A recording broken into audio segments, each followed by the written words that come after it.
Uno de los principales problemas que tenemos en España lo tenemos con el desempleo de los más jóvenes. Es un problema bastante serio y es un hecho innegable. Siempre se ha dicho, además, esto seguro que te suena, que hay cierta titulitis, que hay demasiadas personas con carrera. Esto es verdad que tengo que comprobarlo.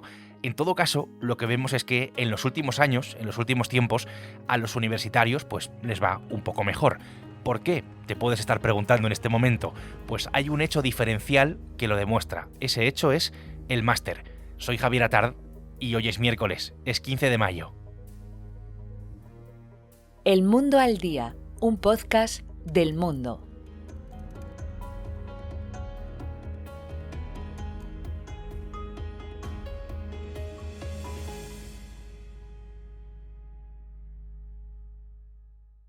Los datos dicen que en los últimos 10 años, en la última década, la inserción laboral de los jóvenes universitarios pues, ha mejorado sustancialmente. Esta realidad la conoce bastante bien mi compañera Alejandra Olcese, que es redactora de la sección de Economía del Mundo y que está especializada en empleo. Hola Alejandra, ¿qué tal? Hola Javi, muy bien, ¿tú qué tal? Pues bien, muy interesado en preguntarte, ¿detrás de esto hay algo que ayuda a explicar esta situación? Decía que son los másteres. Claro, aquí cabe recordar que con la conversión de las licenciaturas en grados, en fin, de las licenciaturas, de las diplomaturas, enseñanzas técnicas, los estudios de posgrado, los másteres, se han hecho cada vez más habituales, más frecuentes al terminar la carrera universitaria, el grado. Incluso en muchas carreras, pues es necesario cursar un máster habilitante, por ejemplo. La realidad, Alejandra, esta realidad es que cada vez es más habitual hacer un máster.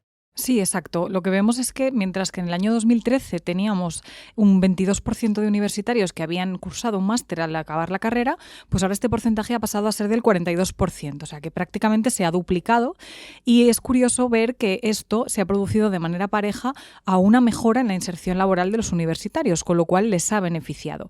Vemos que ha crecido un 58% el empleo de las personas que tienen una titulación universitaria y es un crecimiento equivalente al triple de lo que ha crecido para el mismo colectivo de esa edad, pero incluyendo a tanto a los universitarios como a los que no. Y además hay que tener en cuenta que este incremento se produce en un contexto que no estamos en recesión económica. No es que hay un nivel de paro especialmente alto que invita a los jóvenes a seguir estudiando porque no van a encontrar un empleo en el mercado laboral, sino que en una etapa de crecimiento pues ha sido así, se ha producido un incremento. Eso es lo que dicen los datos. Es curioso, ¿no? Porque el contexto, como explicas, pues no invita nada a ello, ¿no? A esta realidad. Lo que ocurre con esta realidad, digo, es que más allá de los datos, el hecho de cursar un máster tiene consecuencias directas, tanto en el sueldo, por ejemplo, como en el empleo al que están accediendo esos alumnos que han cursado ese máster. Hablemos, Alejandra, de en qué mejora la vida laboral de los estudiantes. Pues mejoran bastantes cosas y yo creo que ahí está la razón por la cual ha aumentado tanto el número de alumnos con un máster.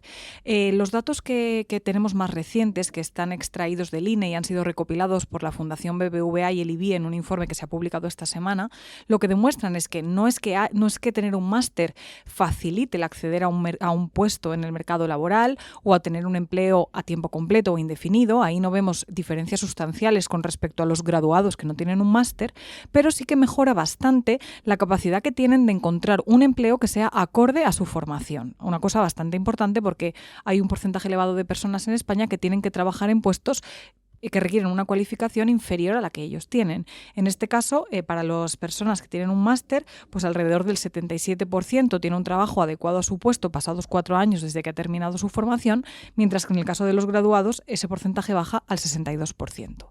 Otro punto en el que también se produce una mejora en los titulados con máster es en el salario. Ahí vemos que los datos demuestran que cobran un 11% más de media que los graduados, con lo cual también hay una mejora sustancial en la remuneración. Y luego el estudio también es interesante porque aborda otras diferencias, por ejemplo, el tipo de universidad. Ahí vemos que en los estudiantes de la universidad privada tienen más probabilidad de tener un empleo acorde a su formación. Estamos hablando de un 72% que lo consigue frente al 60% de la universidad pública y que también tienen remuneraciones más elevadas, 3.400 euros de media más al año, con lo cual ahí también se dan diferencias. En este caso el estudio explica que, bueno, en el caso de la universidad privada suelen ser centros que se han ubicado en grandes metrópolis, que casan mejor la oferta oferta con la demanda del mercado laboral y que tienen en cuenta esto, ¿no? Más que la universidad privada. Y luego también se dan diferencias por ramas, siendo ciencias de la salud e ingeniería los que tienen mejor opción de encontrar un empleo acorde a su formación y un mejor salario, y arte y humanidades, como siempre, pues se suele situar a la cola.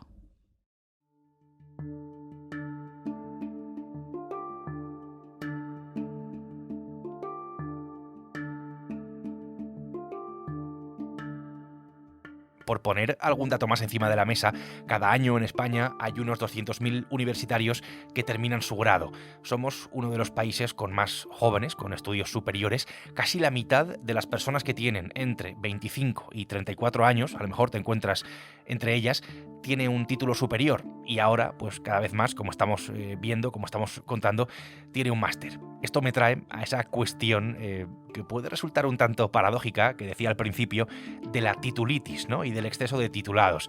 ¿Tenemos demasiados titulados, Alejandra, en España? Y además, en todo caso, ¿eso es esencialmente malo o implica algún tipo, en fin, no sé, de riesgo para nuestro mercado laboral?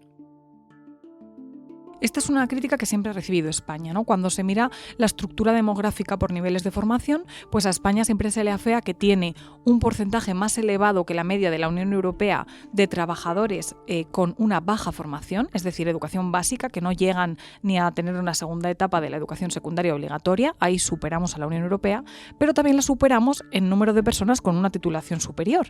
Es decir, tenemos la capa baja y la capa alta demasiado gruesas y en medio una capa intermedia que es demasiado estrecha, que es en la que se enmarcaría, por ejemplo, la gente que tiene una titulación media, como puede ser una formación profesional. A España se le exige siempre que incremente esa capa media, a costa de las otras dos. Pero estos datos de este estudio lo que parecen apuntar es que la parte superior pues no tiene tantos problemas, ¿no? Tiene una buena inserción laboral, buenos sueldos, un trabajo adecuado a su puesto, con lo cual los autores del informe se planteaban que a lo mejor lo que hay que hacer es reducir la capa de abajo, impulsando a las personas a ocupar en la capa media, pero no tanto tocar la de arriba, porque a lo mejor este problema de titulitis no es tan grave como parece, ¿no? Cuando miramos de nuevo la comparativa con los principales socios europeos o con la media de la zona euro, lo que tenemos es que en el año 2023... Escuchamos al ministro de Economía, a Carlos Cuerpo. En España el problema del empleo es una realidad, como sabemos. Es una de las cuestiones que más nos afecta y que además más nos lastra y que creo que merecería mucha más reflexión de la que ocupa en la discusión pública, en la discusión política, porque al final es una de las principales preocupaciones de los ciudadanos y que más afecta a su vida, a nuestras vidas. Tú que, Alejandra, conoces bastante bien esta situación, ¿seguimos teniendo un debe ahí con eso del empleo? Y más concretamente, por lo que estamos hablando hoy, con el empleo juvenil, que tantas repercusiones tiene luego por otra parte en el nivel de vida de las personas. Sí, tenemos un problema muy grande. Tenemos una tasa de paro que ahora mismo está en el 11,8%, que se supone que iba a bajar considerablemente esta legislatura y por el fuerte incremento que se está produciendo en la población activa, pues no está bajando tan rápido como se esperaba. De hecho, el ministro de Economía recientemente ha apuntado a que va a seguir superior al 10% incluso el año próximo. Y luego, acorde a estos datos, tenemos una tasa de paro juvenil del 28%. Es más que duplica la tasa general y es la tasa de paro juvenil más elevada de toda la Unión Europea, en un contexto en el que España está creciendo más que el resto de países. Esto plantea un problema de fondo y es que si creciendo a nuestro máximo rendimiento, como hemos crecido en algunos de los últimos años, no conseguimos bajar de cierto nivel de paro, pues es que a lo mejor este paro es estructural y no vamos a poder bajar de ese nivel nunca. Entonces ahí hay que intentar ver cuáles son los problemas que subyacen a ese problema, ¿no?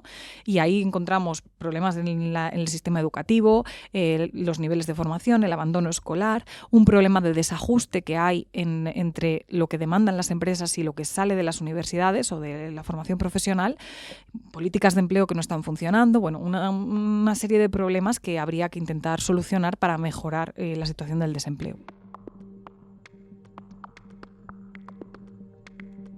Ya que estamos hablando de empleo, hay algo que me gustaría saber, aprovecho que te tengo aquí, Alejandra, dentro de la realidad, ¿no?, de nuestro mercado laboral, a veces con unas demandas tan cambiantes.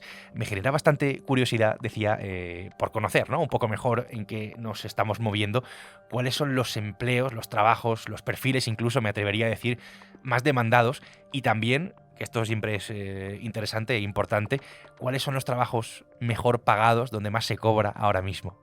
Bueno, para ver estos datos casi que nos toca recurrir a buscadores o a portales de empleo, ¿no? Porque al final los datos oficiales, como los que nos ofrece la afiliación a la Seguridad Social o el INE, pues siempre nos están dando datos netos, creación o destrucción de empleo durante un periodo de tiempo en la que se computan tanto los puestos que se crean como los que se destruyen. Así que para saber un poco realmente qué es lo que está demandando el mercado laboral, pues a veces lo más útil es ir a LinkedIn, Infojobs, portales de este tipo, ¿no? Entonces, bueno, según el último informe de Infojobs precisamente del año 2023, pues los puestos que más se demandan en España son puestos poco cualificados. En primer lugar tenemos los teleoperadores, que es lo más demandado ahora mismo. Le sigue agentes inmobiliarios, que también es una profesión en la que hay una carencia de personal que se arrastra desde la burbuja inmobiliaria. Se requieren también muchos mozos de almacén, dependientes, camareros, conductores, peones de la industria.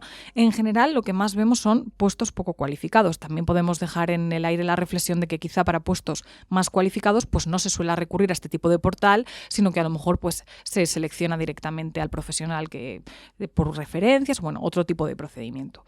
Sí que es verdad que hay algunos puestos que sí que requieren más niveles de formación en los que también hay bastantes vacantes, por ejemplo, enfermería, que es un sector en el que hay un importante problema de fuga de talento a otros países en los que hay mejores condiciones y más estabilidad. También tenemos analistas de IT, que es una profesión bastante nueva, junto con la robótica, en la que todavía faltan profesionales formados, incluso contable. Eso es un poco la radiografía de las ofertas. Y luego cuando nos queremos fijar en los salarios, pues ahí sí que vemos que precisamente los sectores en los que hay más vacantes son, bueno, no en los que hay más vacantes publicadas, pero sí en los que hay más problemas para cubrirlas, pues son los que presentan salarios más elevados, ¿no? Pues nos tenemos, por ejemplo, informática, que tenía una media salarial de 34.000 euros en las búsquedas. Luego tenemos comercial y ventas, donde se buscan muchos perfiles autónomos. Y luego tenemos ingeniería, ¿no? Son como las tres ramas en las que los sueldos son más elevados y más competitivos porque hay un problema para cubrir vacantes y también hay movimiento y rotación en el sector, con lo cual para retener talento y captarlo, pues los salarios tienen que subir. Pues esta es la realidad. Es muy interesante esta radiografía de nuestro empleo ahora mismo. Esto es lo que está ocurriendo con todos los titulados universitarios y con todos aquellos que han cursado un máster por más o menos obligación en sus carreras, que están accediendo a un sueldo más alto, como hemos visto, y a unos empleos que se ajustan un poco más pues, a su formación. Alejandra, gracias por descubrirnos esta realidad y gracias por estar aquí hoy en El Mundo al Día. Muchas gracias, encantada de estar aquí con vosotros. El Mundo al Día es sencillamente esto, un podcast que puedes escuchar en elmundo.es, en la web del Mundo, y que puedes hacerlo también a través de las principales plataformas de audio, en la que tengas en tu móvil, en tu favorita. Ahí estamos y ahí tienes la opción, fíjate, de suscribirte. Alejandra Olcese, mi compañera de la sección de Economía, ha hecho posible hoy este episodio. Nosotros volvemos mañana, será jueves, aquí estaremos con una nueva historia, eso sí. Gracias por estar al otro lado, un día más, y saludos de Javier Atard. Has escuchado El Mundo al Día, un podcast del Mundo.